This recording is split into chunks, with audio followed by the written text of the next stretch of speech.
This is a valedictory conversation about your amazing career. And I want to start it at what I think you'll find an interesting place. With a gentleman my audience probably doesn't know the name of, Donald Jeffrey Herbert, otherwise known as Mr. Wizard. Bill, please. Why is Mr. Wizard important to you? It changed my life. So my understanding is Don Herbert was an actor, but he liked science. He liked kids, so he would do these science demonstrations. And the original show was called Watch Mr. Wizard. Right. And I watched it in black and white, and I'm pretty sure it was on our very own CBS. And I believe, this is based on what I've read, not on what I remember, it was started at CBS in Philadelphia. And then, as far as I could tell, became nationally syndicated. And he did look at this cool thing, look at this cool thing. And the premise was you, the viewer rather, would come to Mr. Wizard's house and you would hang out with Mr. Wizard and he would do these cool things. And so we'd have kids, usually people of European ancestry, show up and do science demonstrations. And it just fabulous. It was fabulous. And it captivated you, captivated the country, and it came at a time when science was important because we were thinking about all these technological challenges of the Cold War. Soviet Union taking over the space. Sputnik and everything. Yes. And so science was celebrated in those days. Let's catch up. And it was also post-war, post-World War II, and you can get in a fist fight in the history bar, but World War II was won by the Allies because of production, our ability to produce these crazy weapons really fast in large quantities. And that was where the production line was perfected. And so technology was celebrated when I was a kid. And that was something you thought about when you made this transition from Boeing, where you were an engineer. I'm still an engineer. You are still an engineer, first to comedy, but then to Bill Nye the Science Guy. Yes. You thought about being the next, effectively, the next Mr. Wizard. Absolutely. I said that sentence to myself. I did, countlessly many times. By the way, everybody, I went to Mr. Wizard's memorial service. Mm-hmm. He lived in an area, I guess, north and east of Los Angeles called Bell Canyon. It was so moving, you guys. I was crying, oh, Mr. Wizard. He was a good guy, man. He was a good guy. As you look back on your career, what are you most proud of? Well, every time somebody says the reason I became a physician, the reason I'm an engineer, the reason I'm a scientist, or the reason I respect science is because I watched your show. It's amazing. It's amazing. And I'm not done, people. Good. What's next? Well, as always, we are working on another book. Okay. Is there anybody out there who doesn't go to Astronomy Picture of the Day website every day? There's probably 2 or 3. Anyway, every few few decades, NASA publishes a book with these cool pictures taken by telescopes or astronomers, and so we're doing the next one. By we, Corey Powell, a guy I've worked with for many years. He and I are doing the next book. And there's always something sizzling. There's always a meeting about another TV show. Right. It's always a meeting. Always a meeting. We're going to take some meetings. Take some. No, you do. Yes, yes. You go to meetings and you go, what we ought to do, you know? I want to do. Bill, you're great. Yeah, I'm great. We should, yeah. I want how are we going to pay for it? Well, we'll find a way. We'll find a way. Well, actually, or do it's just we won't. We thought you would pay for it, Bill. Yeah. See, I could be in management. See? No doubt. Someone else pay for it. That's the answer. That's the answer that will get you far in management. Someone else pay for it. But seriously, you guys, if you do want to make a movie, don't use your own credit cards. Find people. Find other people's money. Who believe in it. Exactly. All right. People who are like-minded. You grew up in Washington, D.C. I want to talk to you about your mom. I've read some fascinating things about your mother. She was one of, and my audience may not know anything about this, Goucher girls. She went to Goucher College in Baltimore. So in those days, my understanding, my dad went to Hopkins, Johns Hopkins. Everybody, his brother, the guy my mother's sister married, all these people went to Hopkins. But the sister school, back when we had such things, was Goucher. So men went to Johns Hopkins and women went to Goucher College. And Goucher College is now co-ed, but it's functioning anyway, even though they let boys. Imagine. Yeah, surprising. Got a little rickety, but it's held on. Anyway, it's a fine liberal arts school. Now it's right over the city limits of Baltimore. But it's my mom went there, and the Army and the Navy had this problem where all the men were off fighting a war or being recruited or drafted to fight the war. And they had this problem. They had these mathematical problems of breaking the enemy codes. And so they recruited women who were purportedly good at math and science. And my mother was one of them. And I will say objectively, my mother was very good at puzzles, like crossword puzzles, riddles. I remember her, for kicks, just composing limericks, because there's a structure and you got to hit the beats. And so you would ask my mother, people, what did you do during the war? Can't talk about it. She would laugh. They did something. And then there was a reunion at Fort Myer, right across the river here in Washington, in Virginia. In my recollection, there were 6 other gals. My mom, and there were 7 total, and they would not talk about it. What did you do? And I remember my nephew, who's now in his 40s, wanted to do, a report on his grandmother, a book report. And she was not forthcoming. Whatever the heck. Okay, she kept it under wraps for years after. For 50 years at least. Yeah, and they just took it very seriously. And, they won the war. And by the way, all right. Yes. I'm a citizen. I'm a taxpayer. Indeed. Just speaking objectively. The United States hired women. My mom was a lieutenant in the Navy, but there were a lot of civilian women at first, especially. The Army recruited women. The German military, the Nazis did not, excluded women. Japanese military did not include women, and they lost. Diversity wins wars. This anti-diversity movement is not in the United States' best interest. That's objective. Allies won, other guys lost. Don't make me come over there, people. Because he will. He will. Well, it's just there's no other way of looking at it. I'm sorry. The Allies won because they had 10,000 They pulled more people women. into the pool of talent. Yes. To figure out hard things. Yes. Don't make me come over there. The Tuskegee Airmen, separate thing, but they were recruited because they were really good. They had outstanding eyesight to tremendous athleticism. Flying these planes, these are not jet fighters, Top Gun, but the G-forces are the same in those planes, slamming them around. Right. It's very athletic. You can't be some lazy person to pull this off. No. And they were smart enough to learn it all and do it. So just people. I'm from the U.S. I do not want to lose another war. Back to you. Yes, indeed. Tell me about your dad, Ned, and his World War II experience also. Also hardly know anything about it. Yeah. So he was a civilian here in Washington, D.C., and he was going to go to Georgetown Law School. And for some reason, he didn't like it. Most people love law school. It's fun. It's so relaxing. Such a light touch, yeah. Especially at Georgetown, lay-down school. Because his father, my grandfather, had gone to Georgetown. Everyone's safety school, Georgetown. That's right, yeah, exactly. My father was no dummy, man. Anyway, he, through a family connection, took a job as a civilian on Wake Island. So you go to Hawaii, and then you go another 5,000 nautical miles to the middle of Pacific Ocean, no place, and it's Wake Island, this little atoll. But it's big enough for the Boeing flying boats, the Clipper, the airplane that carried passengers across the ocean, to refuel.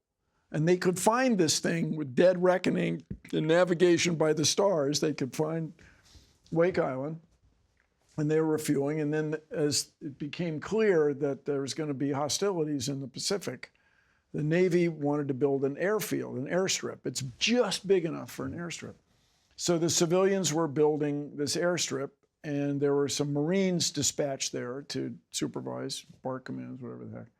And they were bombed on December 8th, 1941, which is the same as December 7th because of the international date line. Right. Same morning, the Japanese Navy's strategy was bombing all these places, you know, quick strike thing. And they fought back for 2 weeks. They shot down Japanese 2-engine bombers every day. They shot down some fighter planes every day. And my father did tell me every night they would move the gun. They had some anti-aircraft guns that were kind of, we're going to get back to these. We'll set these up when you'll see us in a few.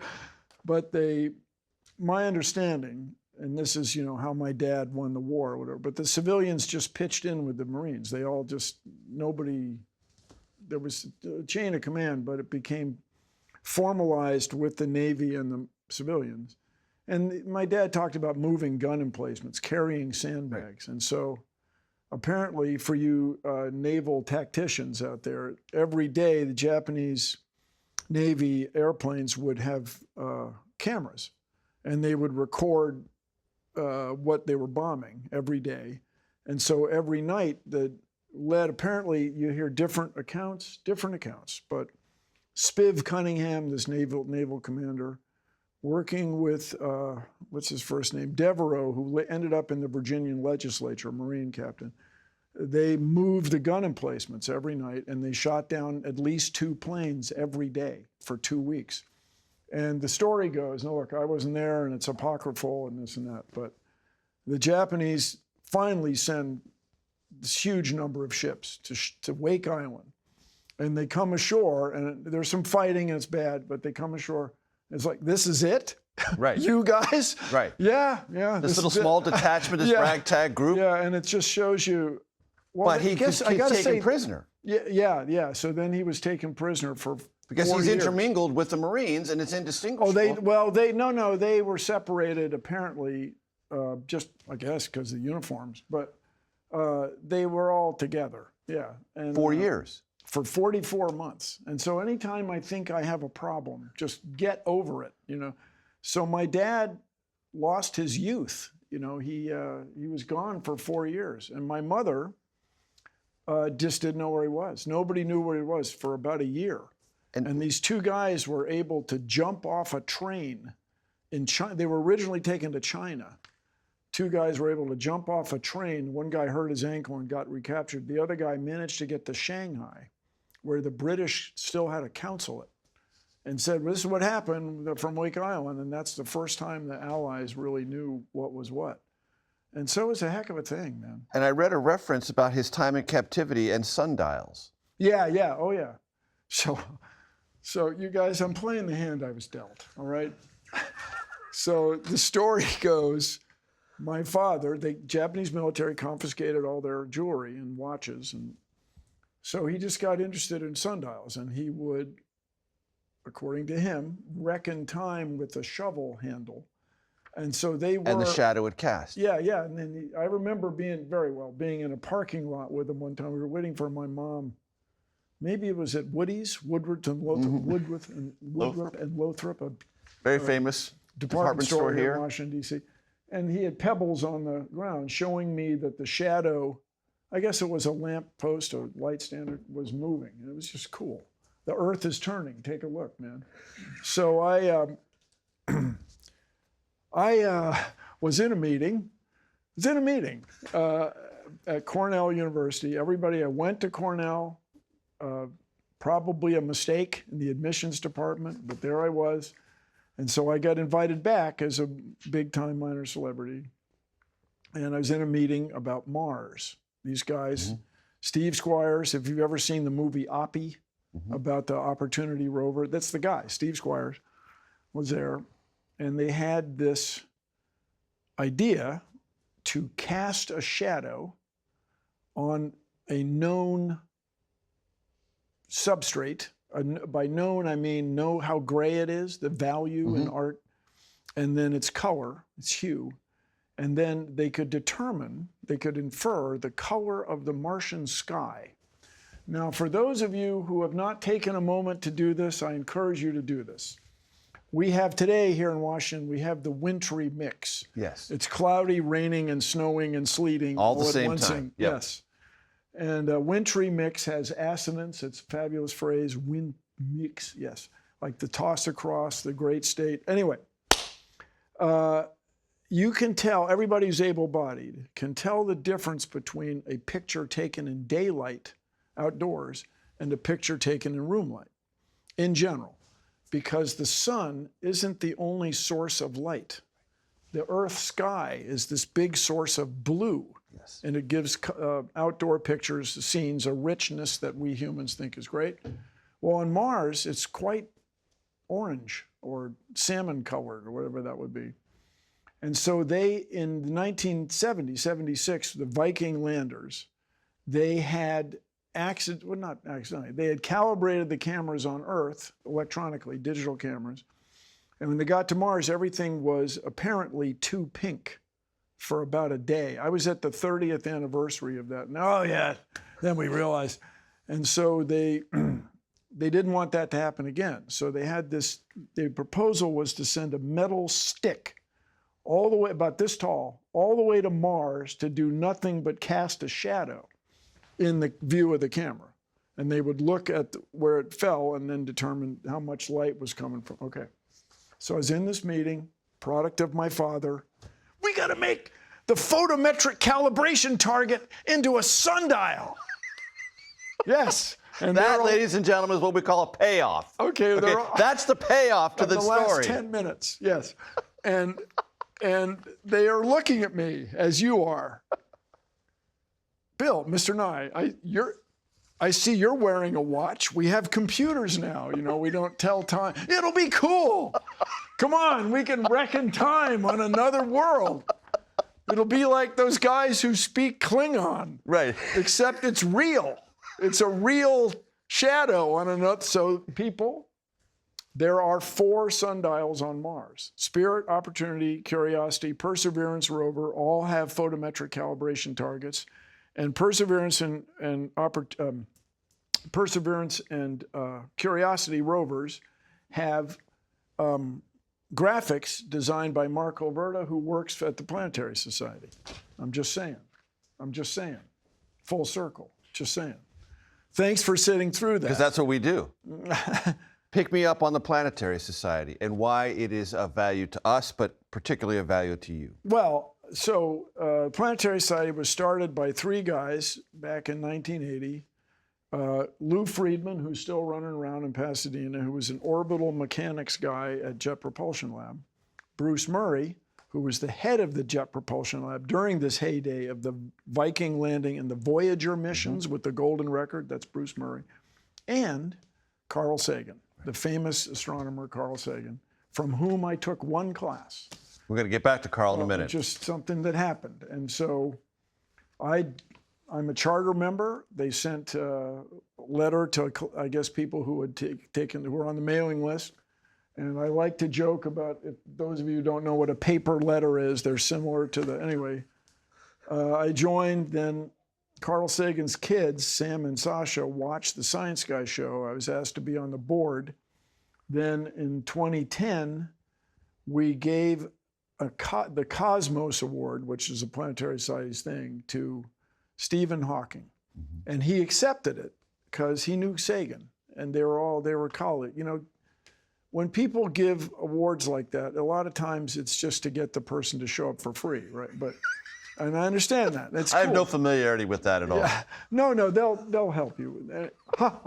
No, but it's win-win. It's all good. But he accepted it, and we went to Britain, and it was very cool. And then the board members, it was Dan Geraci, who's still the chairman. Neil deGrasse Tyson was on the board. Bill, we want you to be CEO. What? So I became CEO for 15 years. And we are the world's largest independent space organization, and we are doing our best work ever. The Planetary Society was started by these guys because they felt that public interest in space exploration was very high, but government support of it was not especially high, or not nearly as high as people would like it to be. This is back in the 20th century. The same is true right now. And so we have over 40,000 members around the world. Most of them live in the US, but we have members in 130 countries.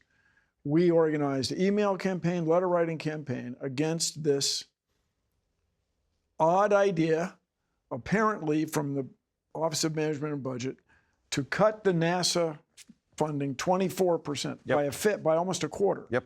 And the science funding, but that's a line item within the line item, by 47%, almost half. What do you got? What are you doing? NASA is the best brand the United States has. What is happening here? And so we had 300 people on Capitol Hill. We were the lead organization with 19 other organizations, 20 science, mostly nonprofits. Hey, you can't cut NASA funding. What are you doing? And I remind us that members of Congress and the Senate love NASA because their constituents love NASA because their jobs in every congressional district driven by NASA. And it's just, the word tone deaf comes to mind. What are you doing? Whose idea was this? Right. And so it's happening again, by the way. They're going to try it again. We pushed back. Congress pushed back against what the PBR. Are you down with the PBR? President's budget request? Yep. And that's another odd thing. The president talks big about space, but yet the PBR, the budget request, came out. The nitty-gritty, hostile. Yeah, it's weird. It's weird.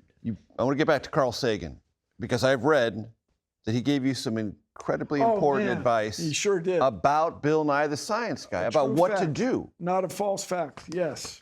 So I went to my 10th reunion. At Cornell. Yeah. And I wrote a letter, once again, hilarious joke about paper letters. And his assistant. They were all the rage at once. Back in the day, they were all the rage. His assistant arranged for her to meet. I guess during office hours, you know, when students can come and say, "What are you doing? Why did I get a D on there?" I did very well in his class, by the way. Anyway, I said, I want to do this show. I'd been doing in Seattle on NBC affiliate. NBC's another network. Don't worry about it. I've heard of it. It's not important. I was trying this thing on Sunday mornings called Bill's Basement, where we would have, it was my interpretation of what I would do as Mr. Wizard. And I told, well, see, I did this thing about Washington State has floating bridges, more floating bridges than anywhere else in the world. Apparently it's because, not apparently, it's because glaciers cut these deep lakes. So it's expensive to build conventional uprights in the middle of these deep lakes. And I did a thing like this, and I talked about bicycles and the way they steer. He said, don't do your engineering stuff. Sagan said this. He said, focus on pure science. Kids resonate to pure science. That was the verb, to resonate, pure science. That was fantastic advice. He was right. I honor that memory every day. That was really fantastic. And he just off the top of his head, he just went right to it. And based on your experience and your success, he was right about that. Oh man, heck yes. I mean, we all love gadgets. And you're saying don't get into the gadgetry or the technology, go with what's pure. Yeah. And so then we had later, connected with public broadcasting and stuff, we had very compelling research. I mean, with the phrase that has been banned, apparently, fact-based research. That 10 Not years... Not banned, but it's discouraged. 10 years old is about as old as you can be to get the phrase that we throw around is lifelong passion for science. And I think it's as old as you can be to get a lifelong passion for anything. Like, when did you want to be a big storyteller? Right. Yeah, it was about age 13. Yeah, it might be 13, but it ain't 23. But seriously, it's a real thing. Yeah. And so that's why the Science Guy show was aimed at people 10 years old. That was very deliberate, and it wasn't arbitrary. It was what we believe was fact-based. And look, I hope everybody has mastered the 4th grade curriculum. I hope. I mean, if I may say, clearly not everybody has, but it's a real thing. By the time you're 4th grade, 10 years old, you can reason, you can evaluate evidence. You don't have life experience, but the scientific method is quite accessible to you by the time you're 10. I read that you started doing stand-up after winning a Steve Martin look-alike contest. Another true fact. Yeah. So what happened was, you thought the sundial story was long? So all right, let's get relaxed, folks. The guy who had relaxed. The guy who had been my freshman roommate, Dave Lax. Dave, hey man, I can still text him. He came hurrying to my house. So he was my freshman roommate. By the time we were seniors, he went into material science. He digs his molecules. I went into mechanical engineering because bicycles and airplanes, what have you. But we live behind each other now in Ithaca, New York, in College Town. He says, you got to see this, you got to see this. So he had this extraordinary new technology. Yes. Cable television. Yes. That he split with his housemates. I had 2 housemates, he had 4 or 5, a bigger house. And it was Steve Martin at the boarding house on video. It was on a loop, like it would play every few days. He goes, look, this guy's just like you. The way he moves, his jokes, he's just like you, man. So then a year later, in an unrelated, without related thing, I had gotten a job in Seattle. I went there. I didn't know anybody. I would go out to bars, watering holes. I would play ultimate frisbee. I would meet people. And so a whole different, another completely different set of friends encouraged me strongly, we might say pressured me, to enter the Steve Martin lookalike contest. And I won in Seattle. I did not advance beyond Seattle, but I won in Seattle. In fact, I lost to Mike Berger, who is still an acquaintance of mine. He came to this event in Hollywood a few months ago. But Mike Berger went on to finish second national. All that aside, it was after you get laughs, even doing somebody else's material, it's quite, you want to keep doing it. And Steve Martin's thing for you students, a day without sunshine is like night. And so I did a day without sunshine, and the crowd, because they've all heard it. Right, they've heard the joke, they know what's coming. Is like Seattle. And so I won, Localized humor always plays well. Well, and plus Seattleites joke about the wintry mix. The gloom, the perpetual gloom. But then if you've ever been there in the summer, or Portland, Oregon in the summer, spectacular. Oh my God, this is what I love. And it's like the abusive lover, where it's beating you up 9 months of the year, but then in the sun, I love you, man. I forgive you, man. All is forgiven. No, you guys, all is forgiven. All the time. June through August. It's lush, yeah. Yeah. Well, and let me just add for you students, in the Pacific Northwest, we like to think of summer not June through August so much as July through September. Okay. September in the Northwest is gorgeous. It's gorgeous. But that Have you ever met Steve Martin? Have you ever met Steve Yes, he got to meet me. Yes. That's a I joke. phrased that improperly. The sequence was all off, folks. No, he was... Has Steve Martin ever got the chance to meet you? Yeah, he was just really nice. It was really gracious. He was very cool. He said, tell us a story. I said, you want to hear the story? And so I told him.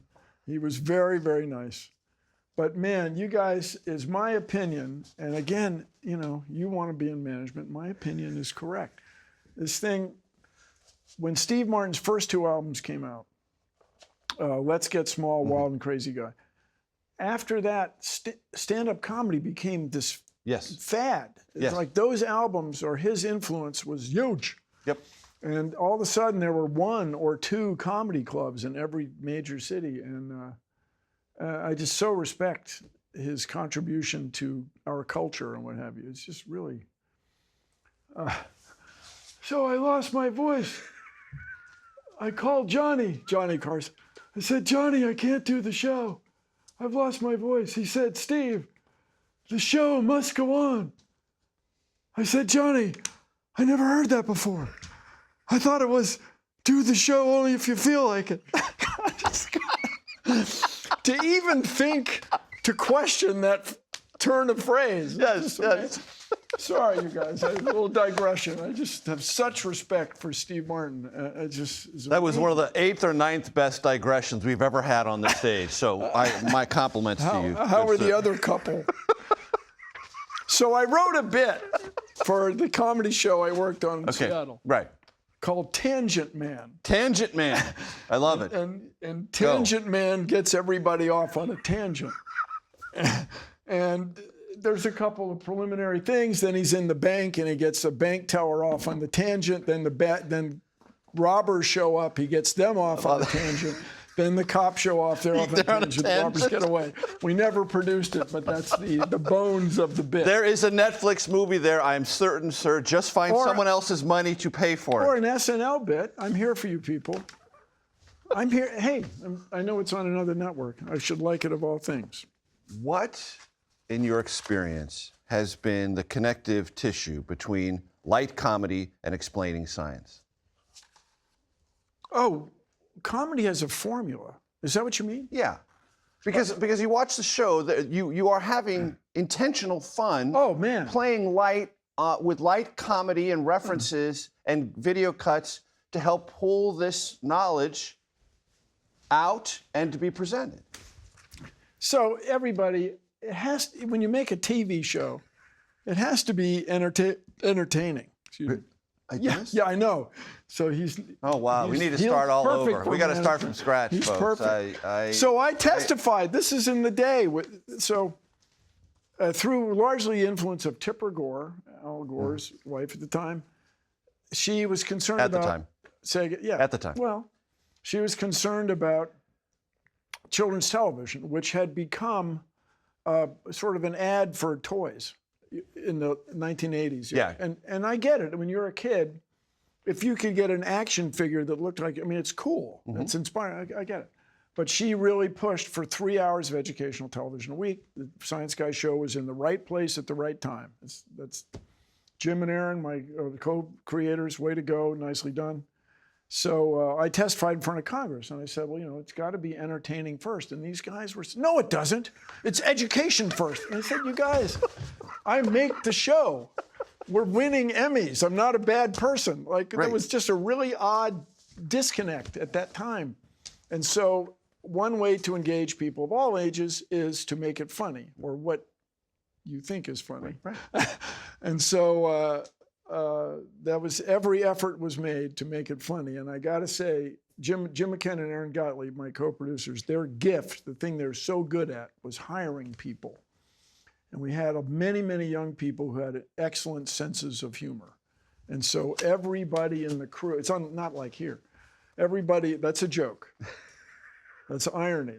Everybody here. You write that down, irony. Okay. Everybody on the show got in on the joke. And, a problem you have is when the crew laughs after this brilliant bit, but it's a good problem to have. Right. So we worked really hard to make it funny, or try to make it funny. What would you say, Bill Nye, is the state of scientific appreciation in our country right now and scientific education? Now, I did not cue this question up. No, you didn't. But peoples, I think I mentioned this to you last time. You don't want polio. Polio is bad. Measles is bad. Smallpox, bad. All these things are bad. Demonstrably bad. Demonstrably bad. Say what you will about COVID. It killed 1 million Americans here in the country that invented the freaking vaccine. So you guys, this is very well understood technology. You have an immune system. You can stimulate it with vaccines. To not embrace vaccines is, to put it in Minnesotan terms, weird. It's just weird, and it's embarrassing, and of course it's going to kill people. And the other thing to appreciate about vaccines, and then we'll talk about science writ large for a moment, it's not about you, okay? When you don't get vaccinated, you get sick. The measles, in this case, let's say measles, mutates, and then we all get sick because you got sick. And yes, I understand measles mutates very slowly, okay, but it will mutate. You've seen Jurassic Park. It's going to find a way. Nature finds a way. Just come on. This is just so odd. Use this guy's last name to get elected, and then I think the word dingbat comes to mind. What are you doing? All right. Then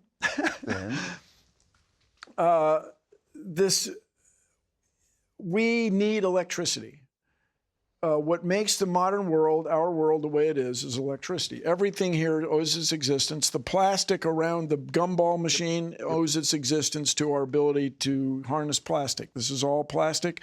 The records on the My jukebox are vinyl originally, but they're stored on silicon. They're made encased in plastic. This is all because of electricity. We wouldn't do anything without electricity. We need more electricity. So to have an administration that is rejecting certain ways to produce electricity for some spiritual reason is silly. It's just silly. And our international competitors are laughing at us. And I know I have friends in Denmark, friends in Britain. They're going, "What are you people doing?" And then this business with the Environmental Protection Agency. It's based on science. People study how many parts per million of particulates you can tolerate, and you want fewer of them. And to abandon the endangerment finding, this was the Environmental Protection Agency, or this court ruling that greenhouse gases endanger people. To abandon that is just wrong. And this is all, what do I like to talk about? Anyone? Article 1 of the U.S. Constitution, Section 8. Article 1 is legislative branch. Section 8 is, to me, the miscellany. We're going to have letters of marque for pirates on the high seas, and we're going to have a post office with post roads. We're going to have a post office in the Constitution.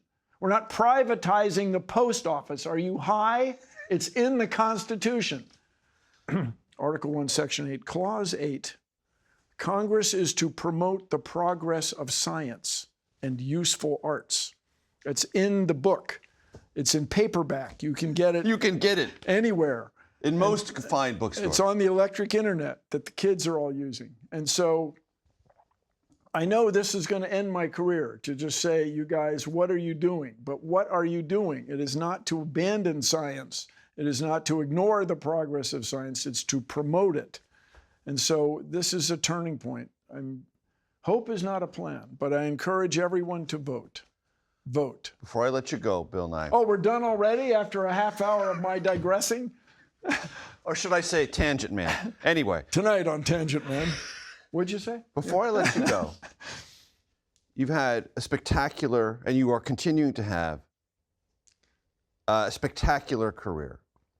Is there anything that has made you happier than seeing the look in a child's eye when you're in person talking to them about science?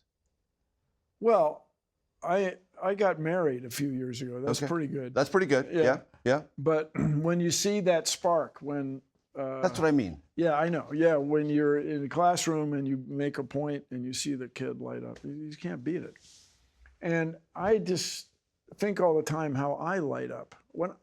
Man, I know you all are big fans of frames of reference. Of course you are. No, you guys, you can find it on the internet. It's this physics film by these two guys. I don't want to give it away, but these two Canadian physicists present this idea that's very important in physics, has to do with inertia and whether you're in an inertial frame of reference. And they're just very dry and funny, and it's just cool. And that every time I think about their commitment to the bit, as we say. Yes, because you have to be committed. You have to be committed. And committing to the bit, for me, is just fun. Mm-hmm. And so look, you guys, I have mixed vinegar and baking soda countlessly many times. It's fun I'm just telling you, it's fun for me every time. When I did a demonstration for somebody across the street the other day where you have, I recommend this, you get cold water in a wide-mouthed bottle, like a certain Snapple would be. Sorry, that's not a brand name. A wide-mouthed not yet bottle, a sponsor. Two wide-mouthed bottles.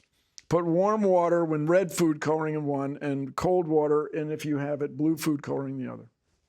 Get a playing card or a shiny piece of junk mail.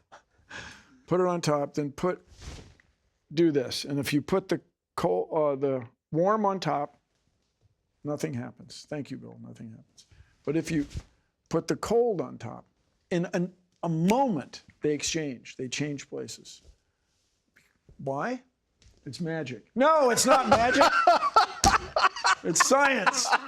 And by the way, it only works in a gravity field. You can't do it. It won't. And what's the science? Well, it's natural convection. So the warm water has actually fewer molecules. They're moving pushing around against faster. each other. They're farther apart. That's why it's warm. Yes, and so the cold water, which is molecules are closer together, falls and displaces the warm water.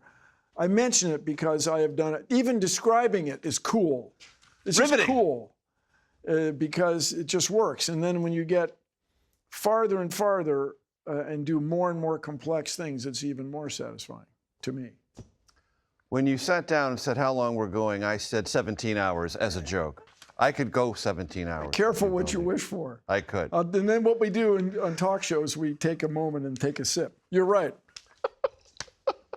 Bill Nye. And then that's why everybody's supposed to be laughing. Exactly. Bill Nye, raise that cup. Oh, yeah, here you go. Cheers. Thank you. Thank you so much for having me on. Thank you. Everybody, we can do this. Let's change the world. Think medium term. Think medium term. And vote this November. And I understand you have something for me.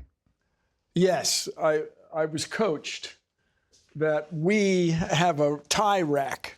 This is the golden takeout tie rack. Golden takeout. There is something missing. As you can see, there is something missing from this golden takeout tie rack. So what is missing, Bill Nye? A real tie. A real bow tie. Correct, sir. Yes. So what these people do, look, understand the whole purpose of ties is to tell what team you're on. What's that guy's name? Braveheart. Right. Okay, you're wearing a scarf so you know which guy you're supposed to be sorting. Yes. All right, you don't want to sort. William Wallace, yes. You don't want to be sorting your own people. So this became a tradition in our culture where you wear this out of respect. But I see you here on Takeout. We're so hip and casual, we just take off our ties and we put it on the rack. That's exactly. This is an immortal moment in the history of the Takeout, ladies and gentlemen. An immortal moment. So is there? Here's a wherever you decide. Wherever you decide, Bill. Well, it should just be here. Fantastic. As you decide, good sir. No, but we'll do it so you display some of the body of the tie. Precisely. But everybody, it's the same. And plus, if you're dressed up, Garrett, you wear a tuxedo, right? Occasionally. Yeah, and then you wear a bow tie like any civilized person. So there you go. Yes. That's it, folks. That is Takeout tie rack immortality. Bill. Thank you so much. Thank you. Thanks so much for having me.